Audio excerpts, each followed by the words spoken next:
let's let's go to our esteemed Honorable Paul Hellyer of Canada. We would give you 20 minutes, sir.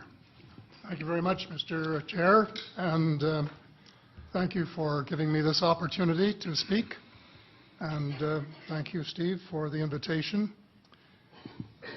My name, as I said, was Paul Hellyer. I'm a former Minister of National Defence for Canada. I served in 3 governments during a total of 23.5 years as a Member of Parliament.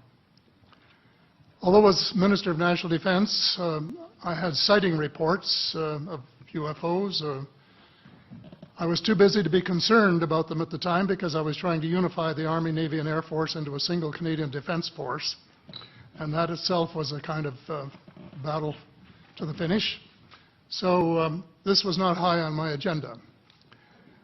But about 10 years ago, I started getting interested due to a young man from Ottawa sending me material on the subject. I told him I was too busy to read it, but he had confidence that someday I would.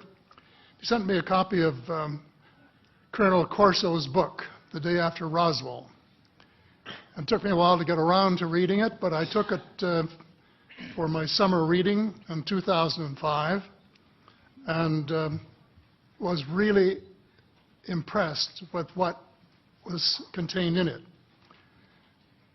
And what I thought to myself is there are huge issues here, huge issues.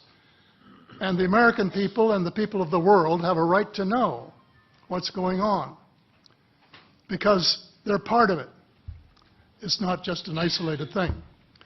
And so after confirming the contents of the book with a retired United States Air Force general, I accepted the invitation of Victor Vigiani, who's over here somewhere, and his cohort, Mike Bird, to speak to a symposium at the University of Toronto. And I said, UFOs are as real as the airplanes flying overhead. That gave me the dubious distinction of being the first person of cabinet rank in the G8 group of countries to say so unequivocally.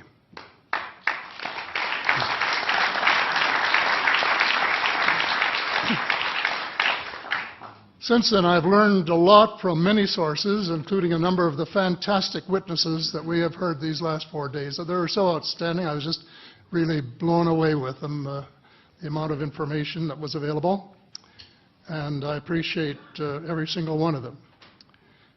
But because I'm not a ufologist, I'm a politician, there are only a few things that I want to add in that particular realm.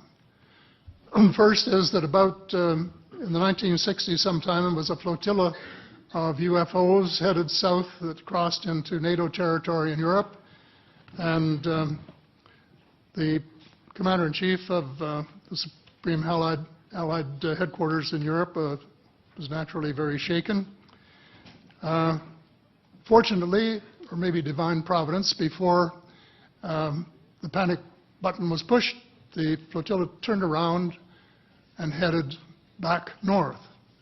Obviously, they had thought maybe they were Russian and they were very concerned about it. Anyway, an investigation was launched into this whole subject, and a document was prepared which concluded that at least 4 species had been visiting Earth for thousands of years. And this is my own view at this stage as well. So, except for that, there are just a couple of things that we've talked about that I'd like to refer to.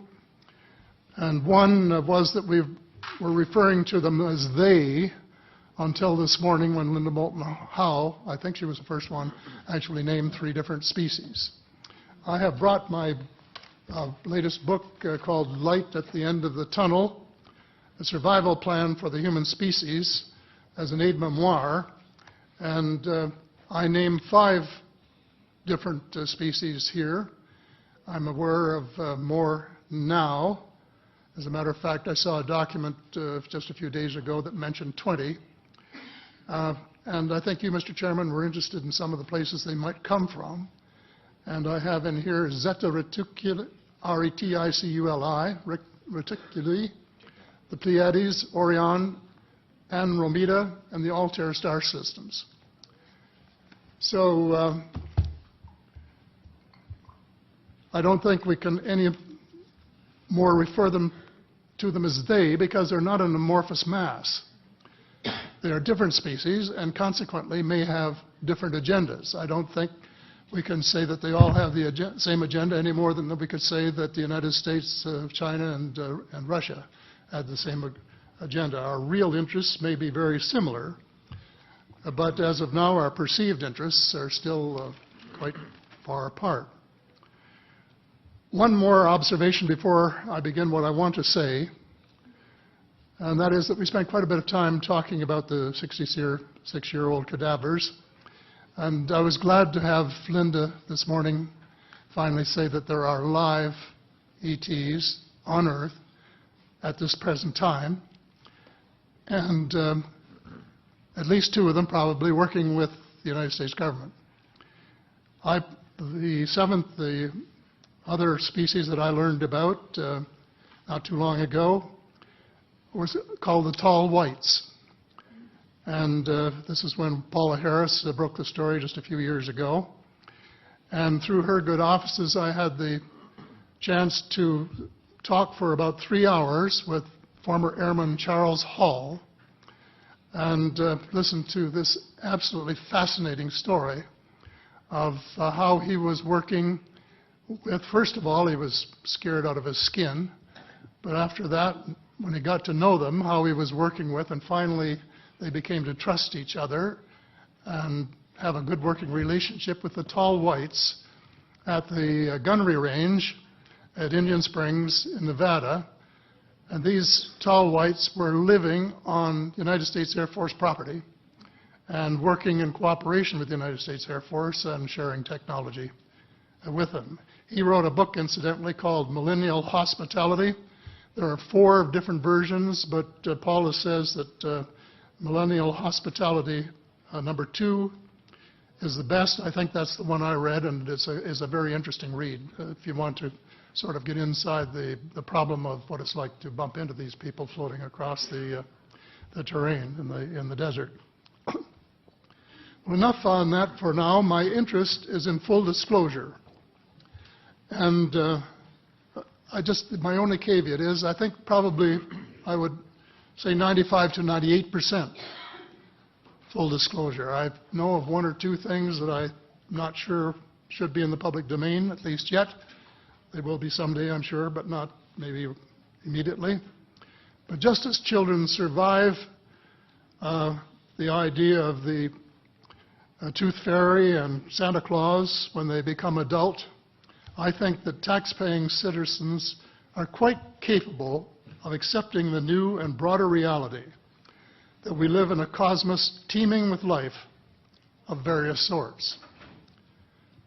The fact that some other civilizations are more advanced than we are may be humbling, but that could be a necessary step in our survival.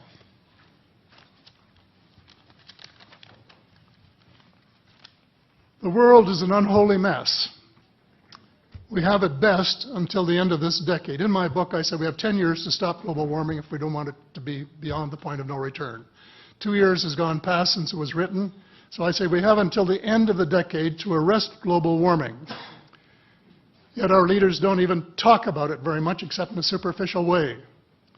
They appear to be more interested in starting wars to control more oil and, in effect, prolong the gravity of the threat.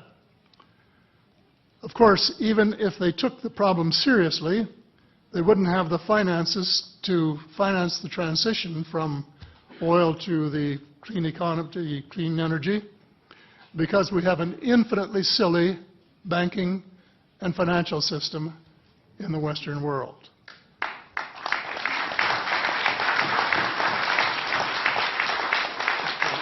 And the United States Congress, I regret to say, is partly responsible, and I'd be glad to elaborate on that later if you're interested.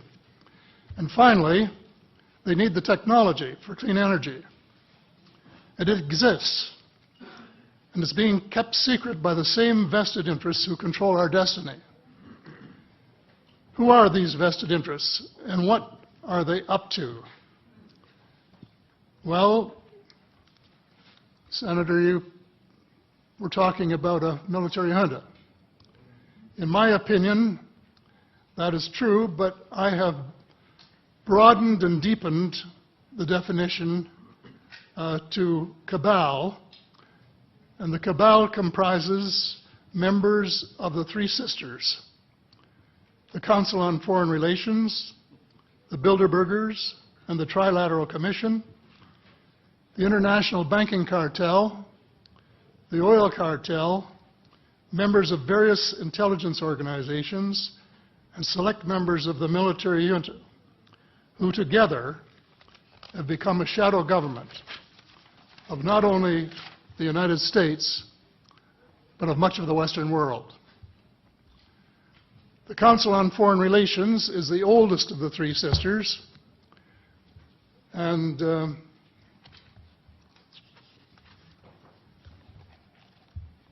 as early as October 1940, years before Germany surrendered to the Allied armies and to vaporize Hitler's vision of empire, the Council's Economic and Financial Group drafted a memorandum outlining a comprehensive policy, quote, to set forth the political, military, territorial, and economic requirements of the United States in its political potential leadership of the non-German world, including the United Kingdom itself, as well as the Western Hemisphere and the Far East.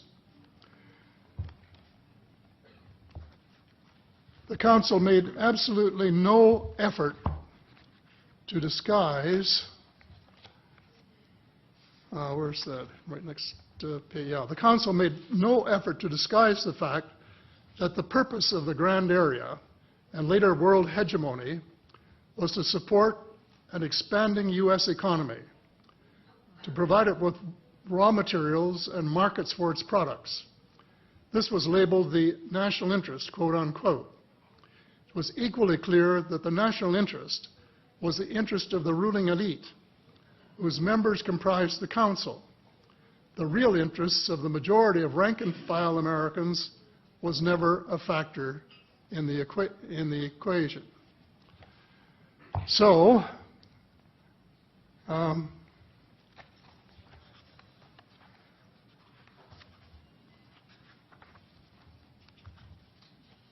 Mr. David Rockefeller, who was a member of all three of the sisters, is quoted as saying this at a meeting of the Bilderbergers in Europe.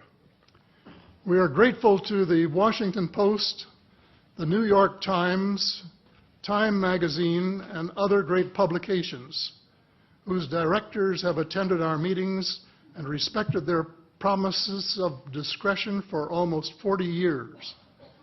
It would have been impossible for us to develop our plan for the world if we had been subjected to the lights of publicity during those years. But the world is more sophisticated and prepared to march toward a world government. The supranational sovereignty of an intellectual elite and world bankers is surely preferable to the national autodetermination practiced in past centuries. He, of course, pretended he didn't say that, but the witness, this is reported by Daniel Estulin, a thoroughly reliable reporter who has written the true story of the Bilderberger Group. And if you want to really get inside of what's been going on there for this long time, that's a good place to go. So anyway, you hear what Mr. Rockefeller said, and so there you have it. The aim of the game is a world government comprising members of the cabal who are elected by no one and accountable to no one. And according to Mr. Rockefeller, the plan is well advanced. Does this help you to understand why our civil rights are being taken away from us? I say us, because Canada too is included in the grand plan. A giant leap in the wrong direction followed the end of the Cold War.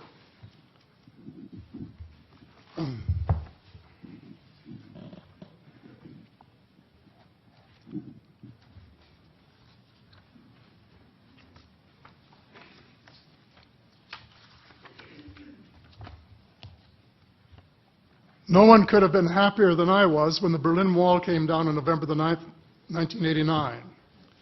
The elation on our side of the curtain was near universal, and very significant on the other side as one country after another regained its freedom. Nearly everyone believed that it was the dawn of a new era of peace and prosperity for people everywhere. There was much talk of a peace dividend. The prospects were dazzling in their scope and diversity. It was a unique and God-given opportunity for a new, braver, and fairer world. We blew it. We blew the chance of a lifetime to do good things. A small group of zealots undermined our golden opportunity to pursue peace, not war, and little did we dream that they had a vastly different vision of the new world order. Their plan, which is now commonly known as the Project for a New American Century, included preventive wars in clear violation of international law, regime change wherever and whenever the U.S. desires, and if they can get away with it without excessive casualties, and the establishment of a kind of economic and cultural hegemony with America acting as constabulary, quote unquote. That was their word, globally. This was to be accomplished without authority of the United Nations and without the restraint of existing international treaties. It would involve a military buildup unprecedented in peacetime history and could trigger an arms race, which is precisely the opposite of the peace dividend that the world had rightly looked forward to. The Machiavellian scheme involved secret police, the curtailment of civil liberties in defiance of the U.S. Constitution, and a moribund economy operating way below its potential. Exactly those features for which the Soviet Union was held in contempt. The initial draft of the document was so controversial when it was leaked to the New York Times that it had to be rewritten, but it was not changed very much, just the cosmetics, enough to make it politically acceptable. So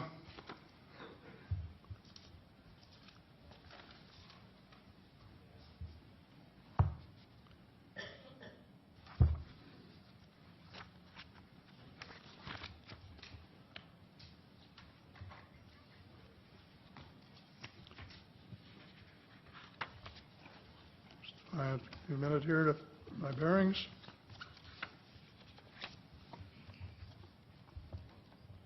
The document said this.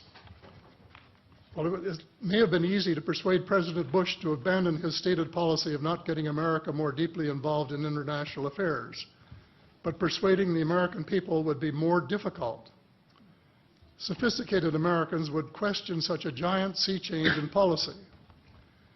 The authors of Rebuilding America's Defenses, Strategy, Forces, and Resources for a New Century recognized this difficulty from the outset because their document contained the following sentence. Further, I'm quoting, further, the process of transformation, even if it brings revolutionary changes, is likely to be a long one, absent some catastrophic and catalyzing event, like a new Pearl Harbor. Well, it wasn't too long before they got their catastrophic and catalyzing event. Terrorists struck the World Trade Center in New York and the Pentagon in Washington on September the 11th, 2011. And incidentally, they have removed the sentence about Pearl Harbor in the document that you can now get if you went to the internet to find it. Almost the whole world mourned. Canada mourned. The overwhelming majority of Muslims condemned the treacherous attacks. My sympathy for the friends and families of the injured and dead was genuine and unwavering to this day. My sympathy for the U.S. government began to grow a bit thin, however, when I heard President Bush cite the reasons for the attack. And I quote, "Why do they hate us?" he asked rhetorically in an address to the Congress. "They hate what they see right here in this chamber, democratically elected government. Their leaders are self-appointed. They hate our freedoms, our freedom of religion, our freedom of speech, our freedom to vote and assemble and disagree with each other." I felt sad when I heard the President's word. I assumed that he believed what he was saying. But if that were true, he was profoundly ignorant of the real thoughts and feelings of people in other parts of the world. If he wanted to hear the truth, he should have listened to Osama bin Laden, who was well informed concerning the origins of the kind of fanatical hatred of the United States which has led to such treachery. This is his version of events. Every Muslim must rise to defend his religion. The wind of faith is blowing, and the wind of change is blowing to remove evil from the peninsula of Muhammad. Peace be upon him. As to America, I say to you and its people a few words. I swear to God that America will not live in peace before peace reigns in Palestine and before all the army of infidels depart the land of Muhammad. Peace be upon him. That is clear enough. The dislike of America has nothing to do with democracy versus dictatorship, or wealth, or freedom of religion, or freedom of assembly. It is directly related to American foot-dragging and stick-handling a just settlement of the Palestinian question. Mr. Hellyer, I'd hate to interrupt. Time has expired, but I'm very happy if the panel has no objection to allow another minute or two to finish your statement. How much time do you think you need to finish it? I think probably somewhere between 1 and 5 minutes, most. I think we'll give you 2 minutes to finish your statement, as much as I'd like to grant more. Thank you. Okay. In short, American foreign policy was the root of the conflict. So here we are more than a decade later fighting another war that can't be won. There is no country on earth powerful enough to protect its citizens against fanatical hate, as we learned from the Boston Marathon. And the mere attempt to pursue the impossible pits neighbor against neighbor and the state power structure against everyone. All of the freedoms won by the millions of men and women who fought and died in World War II are being flushed unceremoniously down the drain. The only hope of peace is a negotiated settlement. This will require a paradigm shift in American attitudes. It involves a de facto renunciation of the plan for a new American energy and the adoption of a pledge of cooperation with all humankind to build the kind of world which we are collectively capable of. Young people everywhere need to be challenged by a noble cause. They need to be involved in arresting global warming, creating a banking system that is just and sustainable, and lead the way in the transformation to the new reality that we have to live in harmony with our celestial neighbors, as well as seeking peace on earth. In a word, we have to become spiritual beings and practice the one tenet that the world's major religions have in common, and that is the Golden Rule. In this field, too, and I just want to read one paragraph at this time, if you'll allow me, Mr. Chair. Well, we will allow that, but there's only about 30 seconds, so I hope you can conclude it with that statement. Fast. Thank you. This is from the late Dr. John Mack, an American secular Jewish psychiatrist who became a world leader in interviewing abductees, or experiencers, as he called them, came to this conclusion in a startling book, Passport to the Cosmos. Quote, although the aliens are not themselves gods, their behavior is sometimes anything but godlike. Abductees consistently report that the beings seem closer to the Godhead than we are, acting as messengers, guardian spirits, or angels, intermediaries between us and the divine source. Thank you. Thank you very much.